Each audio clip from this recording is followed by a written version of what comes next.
अस्सलामुअलैकुम, welcome back to my channel daily looking Faraz Ali 1987। तो guys फिर से हाज़िर हूँ मैं आपके सामने अपने एक नए व्लॉग के अंदर। तो गाइज़ जैसा कि आप जानते हैं मैं काफ़ी टाइम से अपनी वीडियो अपलोड नहीं कर पा रहा था क्योंकि मेरी जीमेल की आईडी जो है उसमें कुछ इश्यूज़ वगैरह आ गए थे, तो जिसकी वजह से मैं अपनी वीडियोस में जो है नहीं डाल पा रहा था क्योंकि मैं उसका पासवर्ड भूल चुका था। तो आज मैं अपनी एक में जो मेरी पास सिम थी वो मैंने निकलवाई है, तो अब मेरा फिर से चालू हो चुका है। मेरा जो चैनल है, मेरा व्लॉग मैं अब डाल सकता हूँ आराम से।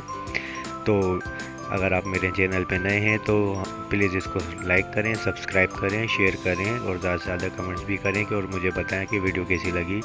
तो आज मैं आपको लेके आया हूँ ओल्ड दिल्ली जामा मस्जिद दिल्ली 6 के अंदर बाज़ार चितली कबर, जो स्ट्रीट फूड का बादशाह है। और आप देख सकते हैं माशाल्लाह शब बारात का टाइम चल रहा है हमारा। तो शब बारात के अंदर जो हमारे यहाँ पर लौंग चूड़े की एक जो यहाँ पर स्ट्रीट फूड पे एक शॉप है, तो ये समझ लें माशाल्लाह काफ़ी इनकी फेमस लौंग चूड़े की शॉप है।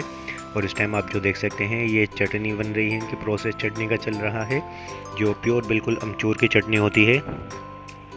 और ये समझ लें चटनी की क्वालिटी ऐसी है कि आप जितनी भी खाएं लेकिन आपका गला ख़राब नहीं होगा, किसी भी तरह की आपको दिक्कत नहीं आएगी क्योंकि बहुत ही टेस्टी और बहुत ही क्रिस्पी होती हैं इनकी पकौड़ियाँ जो होती हैं। और मैं आपको आज पूरा इसका प्रोसेस दिखाऊंगा कि किस तरह से इसको तैयार किया जाता है। तो फ़िलहाल तो ये अभी चटनी का प्रोसेस चल रही है, इसके बाद जो इनकी फुल्कियाँ वगैरह हैं और जो लौंग चूड़े के कबाब होते हैं वो भी आपको मैं दिखाऊंगा किस तरह से सीखते हैं। तो ये समझ लें कि इतनी इनकी सेलिंग है माशाल्लाह कि तीन तीन से ये लगे पड़े हुए हैं कि शब बारात के रात में ये अपनी सेल करेंगे। तो माशाल्लाह समझ लें बराबर 3 दिन से इसको बनाने का इनका प्रोसेस चल लिया है भाई का हमारे। इनका नाम मोहम्मद मुजाहिद है, जिनकी ये शॉप है बाज़ार चितली कबर मोहम्मद अली के बराबर में बिल्कुल।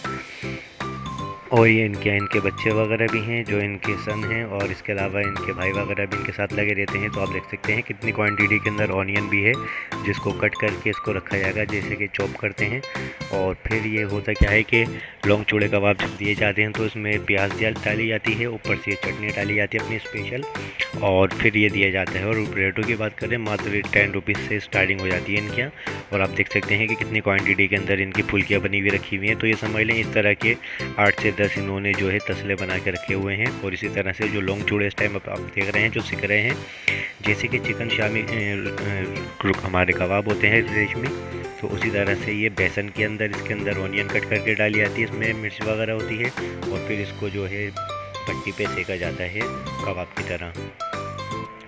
तो ये समझ लें लौंग चूड़ा कबाब की तो परंपरा है, समझ लें 85 साल से हमारी चली आ रही है, जो सिर्फ और सिर्फ ओल्ड दिल्ली जामा मस्जिद के अंदर ही मिलते हैं। पहले गूंगा कबाब वाले के नाम से रेड़ी लगाया करते थे, तो उसके बाद अब ये है हमारे मुजाहिद भाई की शॉप। तो माशाल्लाह बहुत अच्छी इनका टेस्ट भी है और बिल्कुल एकदम फ्रेश डेली बनाया जाता है इसको। और इसी तरह भट्टी पे कबाब सीखते हैं, और जो फ्राई वगैरह की होती है इनकी वाइट और रेड कलर की फुल्की, तो उसके अंदर भी आप देखेंगे तो माशाल्लाह कितनी क्वांटिटी के अंदर आपको नज़र आएगी अभी बनते हुए, वो भी मैं उसको भी दिखाऊंगा अभी आपको। तो आप देखें जो रेड वाली इनकी जो फुल्की होती है ये इस टाइम तैयार हो रही है। भाई मुजाहिद खुद ही इसको तैयार कर रहे हैं बाहर अपनी मेन रोड के ऊपर जो इनकी शॉप है मोहम्मद अली के बराबर में। तो माशाल्लाह आप देख सकते हैं कि कितना इसमें बहुत ही बारीकी और नज़ाकत के साथ इसको तैयार किया जाता है कि पकौड़ी वगैरह जो इनकी फुल्की है वो टूटे नहीं, कहीं से क्रैक ना हो जिसकी वजह से ख़राब हो जाए। और ये समझ लें माशाल्लाह बहुत ही बिल्कुल एकदम फ्रेश, और फ्रेश इसलिए होती है इनकी फुल्कियाँ वगैरह कि इनकी फुल्कियों का जो प्रोसेस ये चलता है फ्राई का, ये बिल्कुल फ्रेश अपना ऑयल लेते हैं जिसके अंदर फॉर्चून होता है, माकोश होता है, और इसके अलावा काफ़ी मुख्तलिफ़ किस्म के तेल ये चेंज कर करके इसमें बनाते रहते हैं।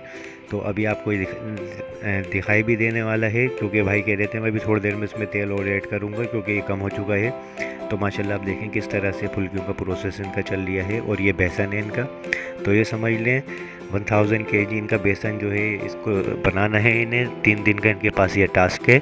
क्योंकि माशाल्लाह जो शब बारात की रात होती है फुल नाइट हमारे यहाँ पर जगह चलती है, तो इनका आने जाने वाले लोग और ये समझ लें कि मात्र 10 रुपीज़ के अंदर होती है। तो ये समझ लें भीड़ लगा करके बेचते हैं, इनकी जो सेलिंग है बहुत ही अच्छी है माशाल्लाह।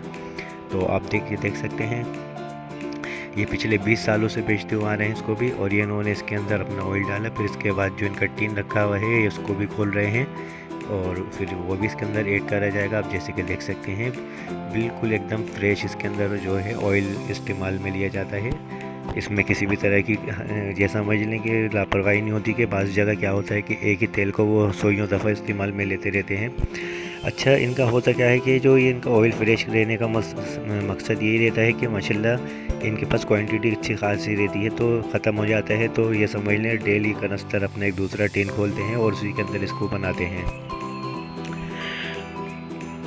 तो ये समझ लें जो इस टाइम का जो प्रोसेस मैं इनके पास फिर हाज़िर हूँ। मैं डेली 3 दिनों से इनके पास आ रहा हूँ और इनका प्रोसेस देख रहा हूँ। तो ये समझ लें गाइस कि एक ब्लॉग को तैयार करने में इतना टाइम लग जाता है कि जिसकी कोई हद नहीं। तो काफ़ी टाइम देना पड़ता है और फिर इसको जो है एक साथ इसको बनाना पड़ता है अपने ब्लॉग को, ताकि आप तक पूरी इंफॉर्मेशन पहुंच सके कि किस तरह से इनका फुल प्रोसेस रहता है।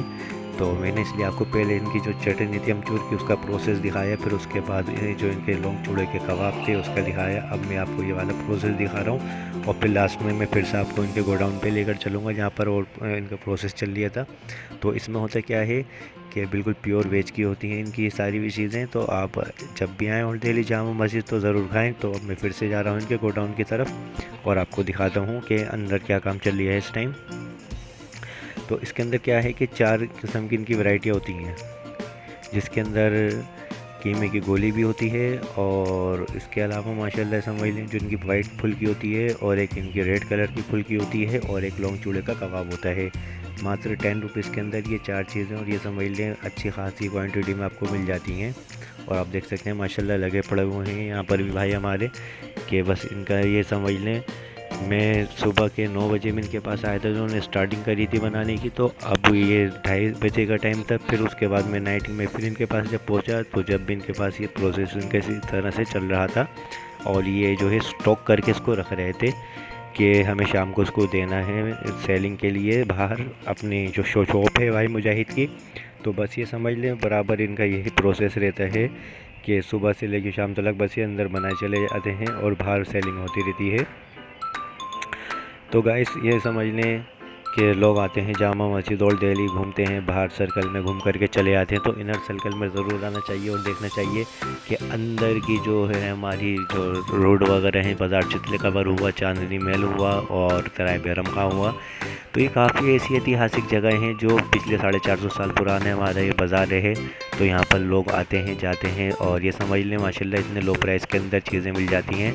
और पास टाइम तो ऐसे ऐसे लोग भी आते हैं कि वो आज जब अंदर एंटर होते हैं और शॉपिंग वगैरह भी करते हैं और इसके अलावा स्ट्रीट फूड के मज़े लेते हैं। तो कहते हैं वाकई हमें तो पता ही नहीं था कि यहाँ पर एक ऐसा भी बाज़ार मौजूद है जहाँ पर इतने लो प्राइस के अंदर और इतनी अच्छी चीज़ें आप हमको मिल रही हैं। तो माशाल्लाह काफ़ी लोगों से मुलाकात होती है, बातचीत होती है, तो यही कहते हैं कि वाकई ये बाज़ार काबिल तारीफ़ है। और ये समझ लें बाज़ार इसलिए काबिल तारीफ़ है क्योंकि माशाल्लाह ये 22 ख्वाजाओं की हमारी चौखट है। तो अल्लाह के हुक्म से कि किसी भी तरह की परेशानी या मुश्किलात हमारे बाज़ार के ऊपर नहीं पड़ती।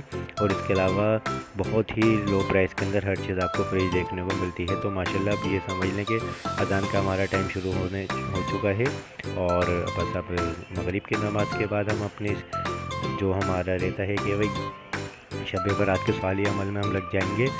तो इंशाल्लाह अगले व्लॉग में मैं फिर से हाजिर होऊंगा। तो मुझे आप विदा करें। तो इंशाल्लाह मैं विदाई लेता हूँ आपसे अगले व्लॉग तक के लिए। इसी तरह का किसी एक रोमांचक व्लॉग के साथ मैं फिर से हाजिर होऊंगा। और मैं आपको बताता हूँ कि मैं अगले जो व्लॉग है मेरा मिशन है कि मैं all new Delhi Jama Masjid parliament house आपको लेकर के चलूँगा अगले वीडियो के लिए। अल्लाह हाफिज़।